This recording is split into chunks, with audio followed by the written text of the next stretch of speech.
Welcome back to Mini Movies. Today I will explain an action, adventure and romance film from 2001, titled A Knight's Tale. Jousting has become the most popular sport in 14th century Europe, enjoyed by nobles and peasants alike, despite the fact that only knights can participate. Squires William, Roland, and Wat discover their liege Sir Ector dead after a jousting tournament one day. This is obviously bad news because it means they'll be out of work, but they haven't eaten in 3 days and are desperate for money. The tournament organizers are still unaware of Ector's death, which gives William an idea.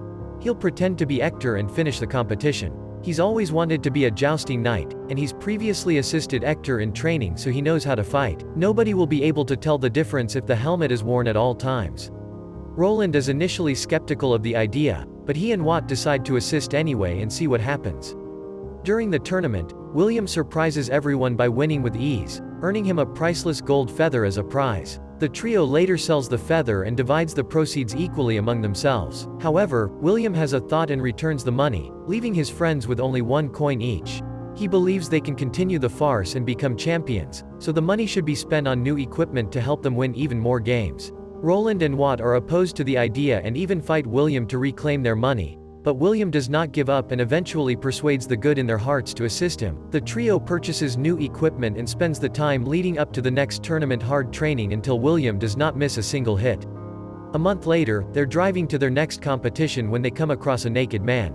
Geoffrey Chaucer, the famous writer, has recently been robbed. William introduces himself as Sir Ulrich, but Geoffrey sees through his deception and offers a deal. If they share some food and clothing with him, he'll forge a patent of nobility for William to use in the next tournament. The trio is hesitant to trust Geoffrey, but they don't have many options, so they accept the deal while Wat threatens Geoffrey with extreme violence if he dares to betray them. When they arrive in town, they are relieved to discover that the forged patent of nobility has been accepted by the organizers, and William decides to hire Geoffrey as his herald. While waiting for his turn, William notices Lady Jocelyn in the crowd and falls in love with her right away. He follows her around town, wanting to talk to her, but she refuses to tell him her name. When Jocelyn enters the church while still riding his horse, William is eventually thrown out. Following that, William easily wins his first match, but he is becoming concerned about the state of his armor. He is abruptly interrupted by the men in charge of the local gambling circuit, who inform him that he must pay up for his employee. Geoffrey was never robbed. Instead, he has a gambling problem, and he'll be killed if his liege doesn't pay. Ignoring Wat's rage, William orders the men to release Geoffrey, promising to pay after winning the tournament. Following that, William participates in the sword combats, winning as well and giving Geoffrey the opportunity to hype him up for the public by using his creative way with words. William's talent is confirmed when he wins the sword competition, allowing him to return to the jousting matches. He's also winning there, but his armor gets damaged, and no blacksmith will accept a promise of payment to repair it. Even blacksmith Kate refuses, but William has heard what the other blacksmiths think of a female blacksmith, so he persuades her to fix his armor by implying that the other blacksmiths thought she couldn't because she's a girl. Jocelyn and her lady-in-waiting Christiana are among those watching the jousting matches, and they are approached by Count Adhemar, who is also interested in Jocelyn. Adhemar explains the rules of jousting to Jocelyn after boasting about his army's current battle in France and the fact that he's never been enhorsed. Their conversation is cut short by William, who arrives to impress Jocelyn with some poetry that Geoffrey has just taught him. Unfortunately, Adhemar humiliates him in front of everyone, forcing William to flee in humiliation.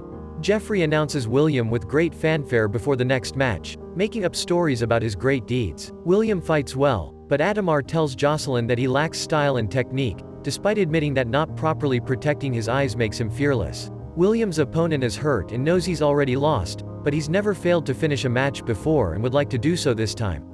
William accepts this with pity, and their final run is a tie on purpose. William advances as his opponent withdraws.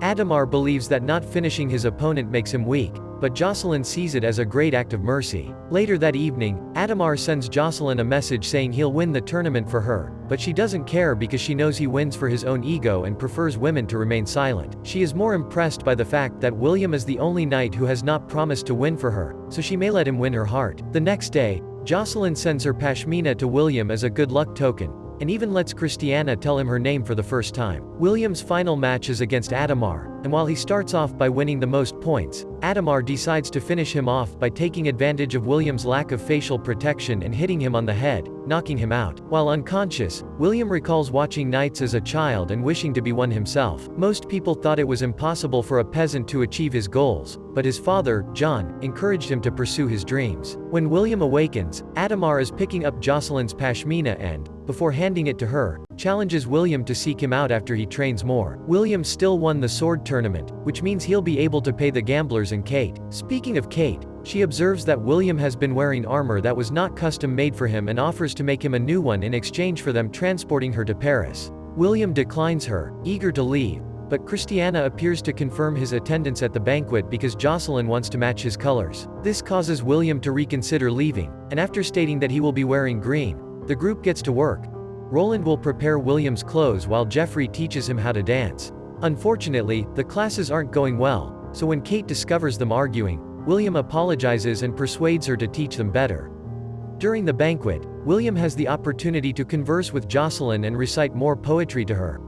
Adhemar tries to humiliate him once more by implying that he can only dance like a peasant from the countryside, but William shows his moves and easily fits in the dance party, leaving Adhemar frustrated. The next day, Kate has prepared customized armor for William, complete with her own logo. William is skeptical because he believes the armor is too light and small, but Kate explains that she's discovered a new way to reheat metal, which allows the armor to be lighter to wear while remaining as strong. The men don't believe her, so they put her to the test, and they are blown away when William is hit and doesn't feel a thing. William enters another tournament a week later. People mock his small, thin armor, but he quickly proves them wrong by easily winning his first match. Jocelyn is present, and Adhemar has come to take part as well, but he withdraws when he discovers that his opponent is Prince Edward in disguise. When Geoffrey learns of this, he advises William to withdraw as well in order to avoid getting into trouble with the king, but William notices Edward's disappointment that no one will fight him and decides to go against him anyway. Between runs, William informs Edward that he knows who he is, and Edward is impressed that he chose to ride against a prince. William wins the tournament, but he's upset because he didn't get to beat Adhemar. When Jocelyn comes by to invite him to the banquet, he snaps at her, and she leaves upset, thinking he's a jerk. Weeks pass as William continues to compete and win tournaments all over the place, but he never gets to face Adhemar because he was called away to the Battle of Poitiers. Even in the midst of the war, Adhemar inquires about the tournaments, becoming increasingly enraged when he sees William winning them all.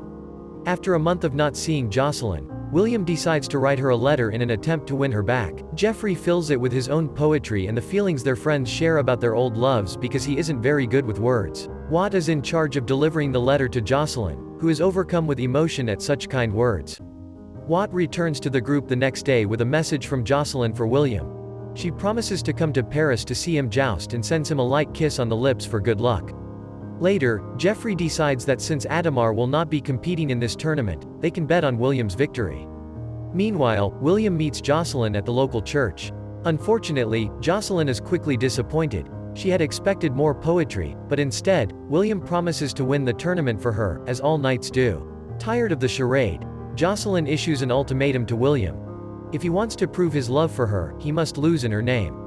William stomps out of the church, incensed at such a request, refusing to be a loser. When the tournament begins, however, William changes his mind and starts losing on purpose. This irritates his friends, who think he's crazy for being upset about a woman and worrying about their bets, but William ignores them. Fortunately, his perseverance pays off. Jocelyn finally believes his love is genuine, and she sends Christiana between matches to tell William that he should win the tournament for her. That is exactly what William does, earning Geoffrey a bag full of coins for his bets. Jocelyn pays William a visit in his tent in the evening after he missed the banquet due to his wounds. She admits she found out his real name after overhearing his friends talking. But Jocelyn also promises she doesn't care where he's from, and the two of them end up spending the night together. The group then travels to London for the World Championship a few days later. Most of them haven't been home in a few months, if not a couple of years, but William hasn't been here in 12 years. He recalls the last day vividly. He was a child when John brought him to Ector to be his squire, willing to part with his son in order for him to have a future. William was concerned that he would forget how to get home, but John assured him that all he had to do was follow his feet. During the tournament's start, William marches with the other knights and revels in the admiration of the crowd, even seeing himself in the children who chant his name. Jocelyn, of course, has come to watch him joust, and Adhemar has finally returned to a tournament. He promises to beat William mercilessly and to win over Jocelyn, claiming to have already begun negotiations with her father to marry her. William returns to his old neighborhood after winning all of his first-day matches. He locates his father, who has gone blind, with the assistance of a young fan. William introduces himself as Ulrich, bringing a message from his son for John, but John quickly recognizes him and proudly beams with happiness when he realizes this is his dear William. Father and son share stories over drinks after sharing a hug and many tears, unaware that Adhemar has been following William and is now watching them from afar. The next morning, as William prepares for the tournament, Jocelyn and Geoffrey arrive with bad news. Adhemar has discovered his true identity and is now preparing to arrest him in front of everyone. His friends encourage William to flee, and Jocelyn agrees, saying she doesn't mind living in poverty as long as they're together. However, William refuses to let them take his pride away and decides to stay, marching into the arena with his head held high and his friends by his side. As expected, William is arrested and thrown in jail right away. Adhemar enters the scene to take advantage of the situation, repeatedly hitting William while insulting and mocking him. Later, William is placed on the guillotine, and his friends surround him in an attempt to protect him from an angry crowd that continues to throw vegetables at them. This argument is abruptly interrupted by Prince Edward, who refers to William as a true knight because of his mercy and honor. After ordering the guards to release William, Edward explains that his historians have discovered that the boy is descended from an old noble family and knights him on the spot, naming him Sir William. The tournament continues, now with the prince and princess watching, but Jocelyn is nowhere to be seen. The final match will pit William against Adhemar, but things don't go well at first. Adhemar is a thieving jerk who stabs William on the shoulder with an illegally sharpened lance. Now that William is severely injured and can barely hold the lance, Adhemar gains many extra points. Adhemar continues to taunt him, but William gains hope when he sees Jocelyn and John arrive. William, desperate to win no matter what, decides to remove his armor in order to breathe easier, and asks Watt to tie the lance to his arm. Geoffrey realizes he never did an introduction before the final run, so he gives one more speech to energize the crowd by reminding them that today, a commoner will defeat a noble. Because of the point differential, William can only win this match by unhorsing Adhemar. It's the most difficult jousting maneuver, but William is unfazed, and he rides screaming his true name as he slashes Adhemar with his lance. His technique works, and Adhemar collapses to the ground, giving William the world championship. Geoffrey decides to write about William's rise to knighthood as John sheds happy tears and Jocelyn meets William in the middle of the arena to celebrate with a kiss. This would be the first of the Canterbury Tales short stories. If you liked the video, you will also like the video appearing on screen. Click on it to watch. We upload new movies daily. Make sure to subscribe, so you don't miss any video. If you liked the movie, consider sharing it with your friends.